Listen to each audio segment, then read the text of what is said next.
día, un gusto estar acá nuevamente, ahora en mi calidad de candidata a la presidencia de la República.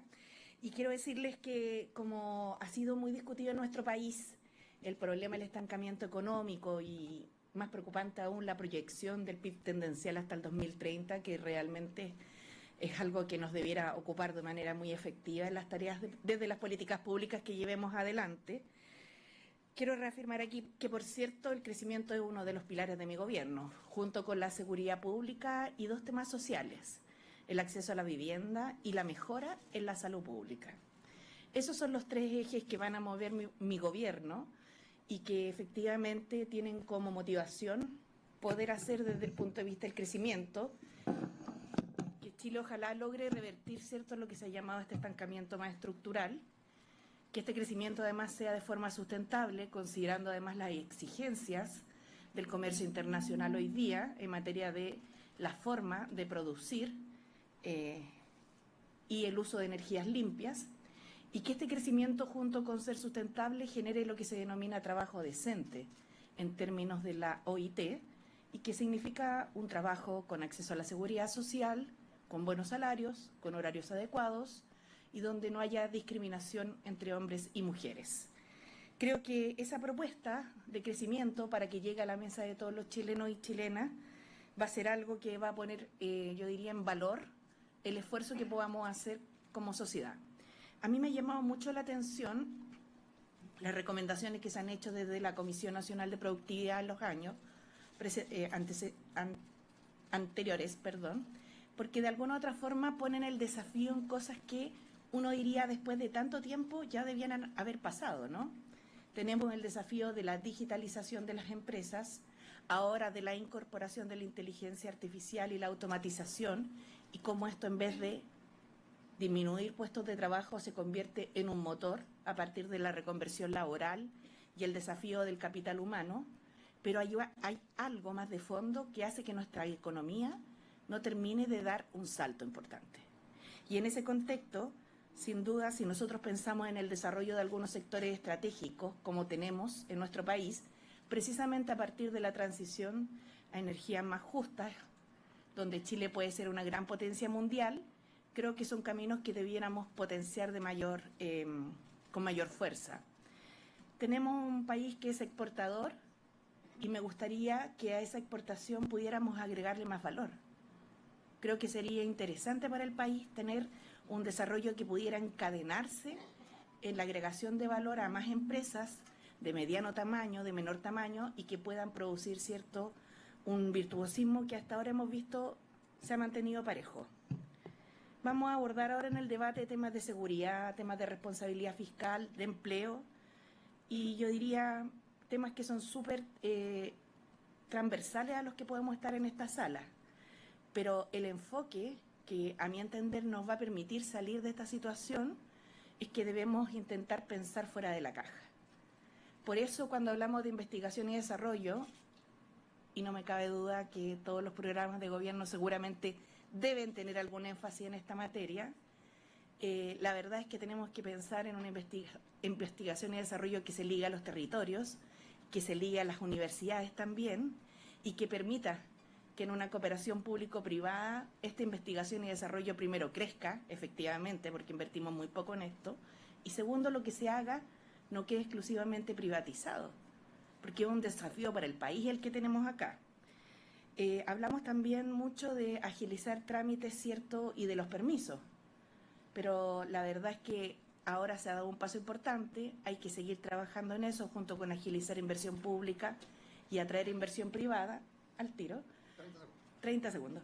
Pero para eso necesitamos también ponernos de acuerdo en cuáles van a ser los marcos de esa conversación. Yo creo que hay varios elementos de crecimiento que nosotros podemos, y con esto cierro, concordar. Creo que en varios otros temas, además, por suerte, tenemos experiencia de diálogo social con los sectores empresariales del país, lo cual me alegra. Pero hay algo que no nos puede fallar, que es apuntar a que Chile haga su mejor inversión. Y su mejor inversión es tener cohesión social y una democracia profunda y paz social. Y para eso los sectores que están excluidos o aquellos que en vez de dialogar imponen o tratan de imponer sus ideas no van a servir para el Chile del futuro. Yo les ofrezco capacidad de diálogo y lo he hecho con pruebas concretas. No siempre me ha ido bien, no siempre me ha ido mal, pero de eso se trata. Como les explicaba al inicio, vamos a empezar con las preguntas que fueron previamente diseñadas. Cada candidato tendrá 2 minutos, y aquí sí que va a haber muy poca tolerancia, para contestar. Luego de dada la vuelta completa, tendremos la oportunidad de hacerlos interactuar a partir de lo que afirmaron. Primer tema, inversión. Vamos a usar el mismo orden que sorteamos inicialmente. Existe un consenso transversal en que las 3 principales condiciones habilitantes para impulsar la inversión y el crecimiento económico son certeza jurídica, competitividad tributaria y seguridad. A cada uno de los candidatos, en su gobierno, ¿cuál es la principal medida que piensa adoptar en materia de permisología y de competitividad tributaria para destrabar y acelerar los proyectos de inversión? ¿Y cuáles para incentivar los programas de los proyectos de inversión actuales, los que están hoy día sometidos a evaluación, e incentivar nueva inversión privada en el país? Janet Jara. ¿Aló? Ahí sí. Gracias. Lo primero, señalar que les diga que les va a bajar el impuesto corporativo al 7%, en un 7% o en un 4%, como lo hacen los candidatos que acá me acompañan en este foro. Les están diciendo que el 3% de las empresas más grandes del país son quienes van a tener una rebaja tributaria, porque las medianas también están en el régimen PYME del 12,5.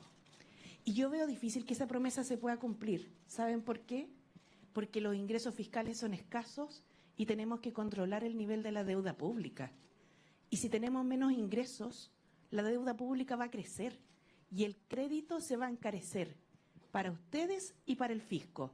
Y cuando el crédito se encarece para el fisco, además hay que pagar más intereses. Y el círculo, en vez de ser virtuoso, se transforma en un círculo vicioso. Entonces, por eso yo creo que lo mejor que podemos hacer son propuestas que sí sean posibles de implementar. A veces en las campañas se hacen muchas promesas y después nadie se hace cargo de cumplirlas, pero yo quiero ser clara.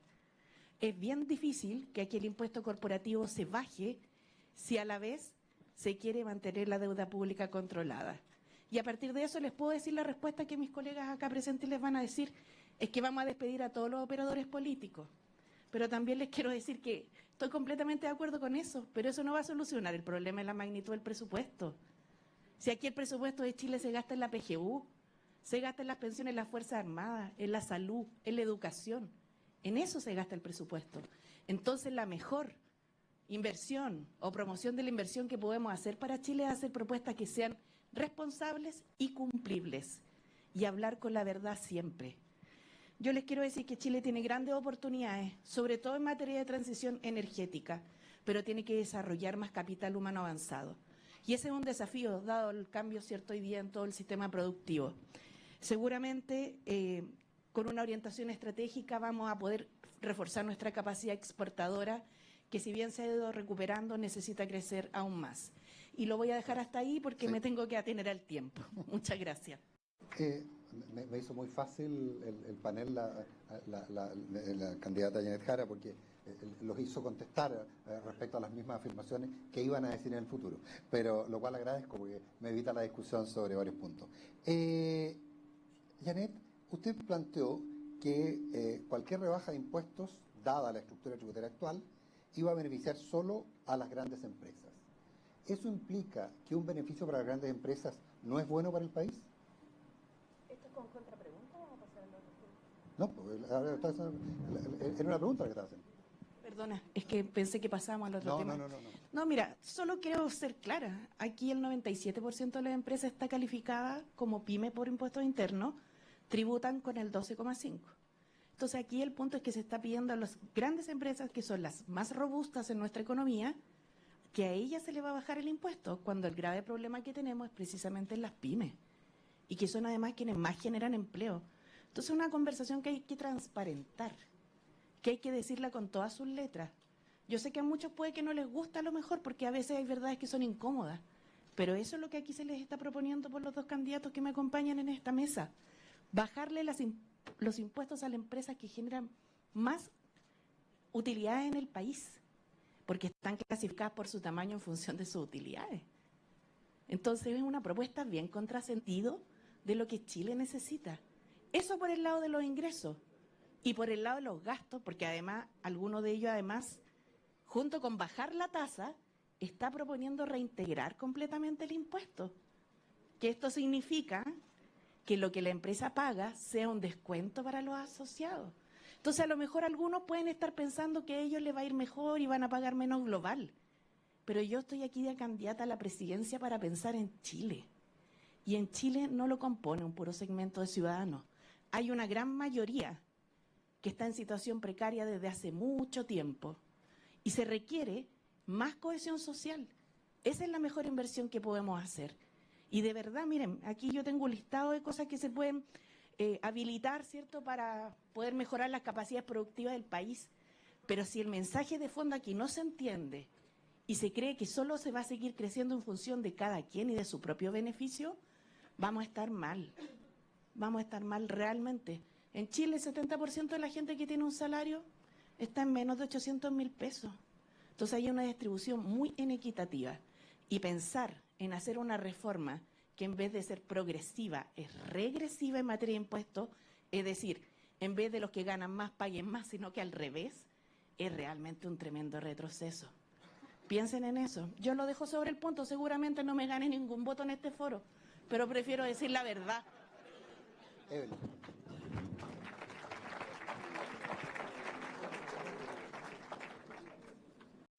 Aquí se han dicho varias cosas que me gustaría precisar. Si fuera porque quien tiene la tasa de impuestos más baja atrajera toda la inversión mundial, Paraguay sería un país multimillonario. La tasa de impuestos allá es la mitad, menos de la mitad de lo que la tasa de impuestos en Chile. Y eso no es así. No es un país de los más millonarios del mundo. ¿Por qué? Porque no es solamente el tema de la tasa, son muchos elementos más. Y ahí Chile tiene ventajas comparativas importantes. Porque la transición que está viviendo el mundo en materia energética, Chile puede ser un gran proveedor y hay una industria importante por desarrollar. Lo segundo que se ha dicho es que la tasa ha subido y subido en los últimos años. Eso no es efectivo. La tasa hace 10 años lo único que ha hecho es una vez bajar durante la pandemia para las pymes. Estamos en el 2025 y lo único que se ha hecho es bajar la tasa una vez para las pymes. Entonces yo creo que hay que dar esta conversación con datos precisos. Y lo tercero es que es una conversación bien ideológica. Así lo veo de parte de mis contrincantes, porque lo que plantean es cobrarle menos a los que más ganan. Y los demás, la gran mayoría, los que menos ganan, ¿qué? Si eso es lo que pasa en este país, ¿saben qué? No es inocuo para ustedes que son empresarios. Gracias. Porque para que ustedes puedan invertir después, tiene que haber paz social. Y eso es importante, no hay que olvidarlo. Al final voy a lograr que no aplaudan una vez, yo creo. Una pregunta voy a lograr. Janet Jara. Muchas gracias. Bueno, sin duda el tema de la seguridad es vital. Yo comparto varias de las cosas que he dicho. Creo que estamos en un punto de inflexión importante, sobre todo viendo además lo que está pasando con otras mafias en otros países y cómo Chile abre mercados para el crimen organizado, tanto por sus características geográficas como por la organización o la forma de organización que tienen estas empresas del crimen, donde lo que hacen es externalizar ciertas labores. Es una cosa bien curiosa porque antes eran organizaciones criminales sumamente jerarquizadas y hoy día tercerizan ciertos servicios. Y en Chile se les abren ciertos mercados siempre que nosotros no tomemos las medidas adecuadas. Por eso, además de carabineros, de inteligencia, de equipamiento, de fuerzas de tarea, aquí se requiere fortalecer la ruta del dinero. Yo lo he dicho varias veces y se me ridiculiza porque algunos creen que levantando el secreto bancario se van a terminar los secuestros. Pero como he venido a decir la verdad, les quiero decir que las organizaciones criminales detrás de lo que andan es de la plata. Y nosotros tenemos que cortarles ese hilo conductor. Por eso creo que lo que hace la unidad de análisis financiero con los pocos funcionarios que tiene es vital, pero hay que fortalecerlo. Hay que fortalecer además los reportes bancarios que se hacen a la unidad de análisis financiero. Hay que fortalecer además, yo diría, el decomiso que se hace de bienes incautados, que pueda hacerse también una ejecución o una venta más rápida, un remate. Ustedes saben, la ley 20.000 la está ejecutando la tía rica. ¿Saben eso, cierto? Los bienes decomisados al tenor de la ley de drogas. Pero ahora hay una amplitud mayor de bienes. Entonces hay que también introducirlos acá. Y hay que levantar el secreto bancario. Lo reitero, la mafia y el crimen organizado vienen a Chile por la plata. Y donde no hay Estado, además, previniendo, es más fácil que entren. Sé que es un enfoque distinto, pero denle una vuelta. Tiene sentido. Janet, tu turno. No, yo mira, creo que el debate es interesante, hay varias cosas que se pueden complementar, pero a mi entender, como quiero liderar el país, quisiera decir solo una cosa, que el tema de las cárceles me parece sumamente relevante, pero es el efecto y no la causa de lo que nos está ocurriendo. El efecto es que hay gente que está condenada y que tiene que cumplir con penas privativas de libertad y que tenemos hacinamiento y que pasa todo lo que pasa y que muchas veces se convierten en escuelas de la delincuencia. Pero junto con ver el efecto y tomar medidas para el efecto, hay que ver la causa. Y la causa lo que nos muestra, porque esto es algo que está pasando en Chile, pero que ha pasado en todos los países que nos rodean hace un buen tiempo. Entonces aquí no se trata de descubrir la rueda, se trata de ver cómo se organiza el crimen organizado y qué es lo que vienen a buscar a Chile. Y lo que vienen a buscar a Chile son vías de transporte. Son espacios donde el Estado no está y pueden construir uno o instalar uno de los giros de su negocio, como en las tomas. Entonces es un fenómeno complejo que requiere una respuesta integral, donde los efectos hay que combatirlos, pero hay que atender a las causas. Y las causas, de acuerdo a todos los diagnósticos, tienen que ver con dos cosas. Entran donde no hay Estado, ya sea gobierno nacional, regional o municipal. Miren la mafia albanesa. Lean un poco la historia de Albania. ¿Por qué allá el crimen organizado organizó, perdón, la redundancia de la palabra, la sociedad? Porque no había Estado. Después de la caída, ¿cierto?, del muro y de todo lo que pasó con Europa del Este, ellos quedaron sin organización de Estado. Y ahí entraron con fuerza la mafia y el crimen organizado.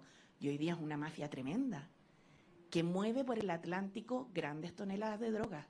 Entonces, ese es un elemento, la ausencia de Estado. Por eso me preocupa, yo sé que el Estado se tiene que modernizar, pero como algunos dicen, le vamos a meter tijera y todo lo demás, es bien populista y suena bien entretenido, pero fíjense lo que podemos dejar.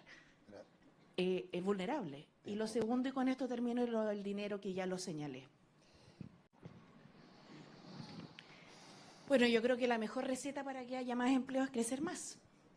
Y lo que nos ha pasado es que han ocurrido dos fenómenos de la mano.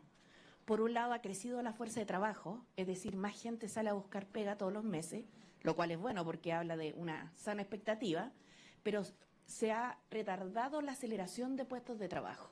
Y ahora la cifra aún sufre más estrechez porque quienes saben de estos temas saben que además en invierno esto se pone más difícil. Pero tenemos problemas estructurales. Tenemos una transición hoy día en materia de empleo que hace que muchos puestos de trabajo vayan quedando obsoletos. Todo lo que uno piensa que puede contribuir en términos tecnológicos, la innovación, la inteligencia artificial, la digitalización, hace que por el otro lado haya un grave riesgo, hoy producido por una incapacidad de reconvertir el capital humano con formación avanzada. Y creo que en ese contexto nosotros debiéramos poder avanzar en algo que ya estuvimos haciendo en el Ministerio del Trabajo, porque aunque ustedes no lo crean, el Ministerio del Trabajo en sus 100 años no tenía una división de empleo. Por suerte hace 2 o 3 años la creamos, increíble. Bueno, pero más allá de eso, ¿qué es la mesa prospectiva laboral? Con distintos sectores. Debemos preparar mano de obra y capital humano calificado para las nuevas industrias. Y esto está cambiando demasiado rápidamente. En segundo lugar, creo que mejorar los programas de subsidio ayuda, no es la solución permanente, pero ayuda. Y yo insto a que el Parlamento de una buena vez pueda poner en tabla y votar el proyecto de ley de subsidios flexibles que se ingresó hace un mes y que refunde todo nuestro régimen de subsidios al empleo que estaba bastante obsoleto, ¿no? Poca cobertura, montos que habían quedado, además la ley fijó en peso, entonces que no constituían ningún incentivo. Y en tercer lugar, sin duda, elevar la participación laboral femenina, donde además de la generación de puestos de trabajo, se requieren apoyo en los cuidados y por eso espero que se apruebe la ley de sala cuna. Pero además se requiere mejorar salarios de las mujeres, porque miren, las mujeres trabajamos en tareas de cuidado. Eso es lo que nos pasa, trabajamos en alimentación, servicios, salud, educación, lo mismo que hacemos en la casa. Se nos paga menos, y para salir a trabajar tenemos que pagarle a alguien que cuida a nuestros hijos. Entonces el costo de salir a trabajar es casi el equivalente de lo que la mujer gana afuera. Bueno, gracias. A veces el nivel del debate realmente deja mucho que desear. Pero bueno, quiero decir lo siguiente. Si nosotros tenemos la capacidad de avanzar más y consolidar más rápidamente la industria del hidrógeno verde, vamos a tener más puestos de trabajo. Lo mismo en torno al almacenamiento solar, de energía solar, dada la transición energética mundial. Respecto de la conversión de Chile en un hub digital, creo que tenemos todas las capacidades y en la industria de alimentos sostenibles una gran oportunidad. Tenemos 80.000 millones de dólares en proyectos identificados, que solamente hay que invertirlos, ejecutarlos, y llevarlos adelante. Y creo que más que estar descubriendo la rueda con nuevas medidas, aquí hay algo que por lo menos yo tengo súper claro. Esto se hace con crecimiento económico. El punto es cuál es el modelo de crecimiento que Chile va a seguir. Gracias. Lo primero que voy a hacer es no hacerles promesas irresponsables. Creo que eso es lo mejor que se puede para cumplir con responsabilidad fiscal, la trayectoria, ¿cierto?, de estabilización de la deuda pública y una convergencia de nuestro balance a fin de que podamos mantener clasificaciones óptimas como la hemos tenido como país históricamente las clasificadoras de riesgo internacional. Y esto que puede sonar chino a quienes no saben de la materia, que seguramente no son los que están en esta sala, pero pueden algunas personas estarnos viendo por YouTube, es algo muy relevante, porque si nosotros fijamos una trayectoria seria y la podemos cumplir, lo que va a ocurrir es que nuestro país va a seguir siendo bien clasificado y eso tiene un claro impacto en las tasas de interés y por tanto en el crecimiento y en la inversión. Así que mi primer compromiso es que no voy a hacer propuestas que no vaya a poder cumplir. Por más que a lo mejor aquí podría agarrar algunos votos si les digo que les bajo los impuestos, pero como tengo la tesis de que eso no es posible hacerlo en el país, no lo voy a prometer. Lo segundo es que voy a seguir, ¿cierto?, con lo que ha sido la política fiscal chilena en términos de tener una trayectoria creíble de estabilización de la deuda pública. Qué duda cabe todo lo que ha crecido, ya lo decía Nicolás recién. Voy a impulsar en tercer lugar una evaluación completa de las finanzas. Hay muchos programas que se pueden optimizar y la DIPRES, más que ser de un gobierno, mi experiencia que he estado en varios gobiernos, es que en realidad es un equipo que trasciende los gobiernos. Pero efectivamente lo que nos ha ocurrido es que hay programas que no logran ajustarse. Y me imagino que debe ser por presiones políticas del momento en el que esos ajustes se quieren hacer, pero comparto que hay que tomar ahí definiciones ya y hacer los cortes que haya que hacer. Una política responsable fiscalmente va a ser necesario para retomar la senda del alto crecimiento. Y ese es mi compromiso. No sé si hablamos de esto, pero ustedes saben que el PIB tendencial es del 1,8, ¿no? De aquí al 2030. Entonces, cuando hablamos de que vamos a recaudar más, tenemos que hacerlo pensando en cómo superamos ese crecimiento estimado. Se estima por algunos que esta solución vendría solo vía reducción de impuestos o principalmente vía reducción de impuestos. Yo discrepo de esa tesis, porque esto es igual que en una casa. Uno no puede decir voy a tener menos ingresos, pero a la vez voy a mantener al margen el gasto. A lo mejor puede tener menos ingresos, pueden despedir a los apitutados, ¿cierto? Los que me tocó heredar del gobierno de la derecha anterior. Es que así es, pues. Sí, por eso yo comparto que hay que sacarlos. Comparto plenamente. Es más, ¿saben qué comparto? Que uno tiene que actuar con honradez. Y cuando uno está en un cargo por una elección política y esa autoridad cambia, uno tiene que dejar ese espacio. Así actúo yo en la vida. Y así esperaría que todos lo hagan. Ahora, si eso va a alcanzar para financiar grandes reformas, no. Yo, como más o menos conozco el Estado, porque no llevo 12 años de candidata a la presidencia, pero sí he trabajado mucho tiempo en el Estado, lo que les puedo decir es que el gasto público es muy grande. Y si hay menos ingresos, lo que se va a ver afectado es el gasto social. PGU, pensiones de las Fuerzas Armadas, salud, educación, al menos. Por eso lo veo no realizable. Muchas gracias por este foro entretenido. La verdad es que hemos estado junto a los dos candidatos que me acompañan en varios foros y los temas son siempre bien similares. Y si no lo son, igual terminamos hablando lo mismo. ¿Por qué? Porque tenemos claro que aunque sean de los salmones o ayer mismo en el Hogar de Cristo de temas de vivienda o de las personas en situación de calle, La verdad, los temas transversales tienen que ver con seguridad y crecimiento económico.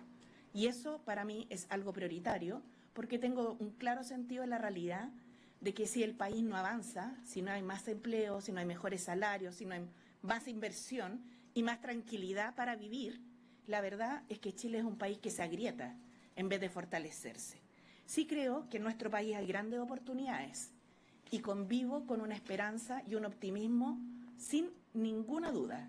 Creo que tenemos posibilidades de abrir nuevos espacios a la industria, de agregar mayor valor a nuestras exportaciones, de seguir controlando la inflación de la forma en que lo hemos hecho exitosamente, a pesar de que en agosto del 2022 alcanzó un 14%. Lo que veo con dificultad es cómo entre todos logramos superar el tema del crimen organizado y, por cierto, del narcotráfico, y superar las proyecciones de crecimiento que hay para nuestro país. Podría decirles aquí que yo estimo que Chile crezca en un 3, como lo hacen algunas de las personas que me acompañan, en un 4, pero también les podría decir a lo mejor que estimo que Chile crezca en un 6. ¿Por qué no? Si se trata de prometer y prometer. Total, después veremos. Pero no creo que sea bueno eso.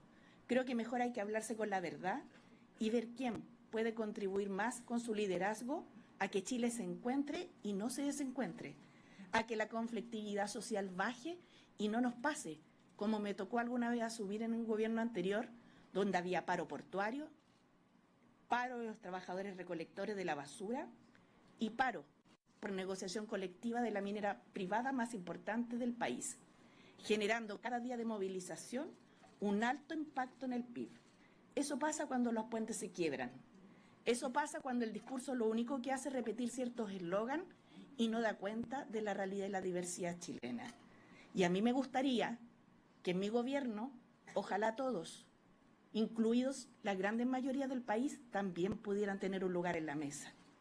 Eso es lo que nos diferencia.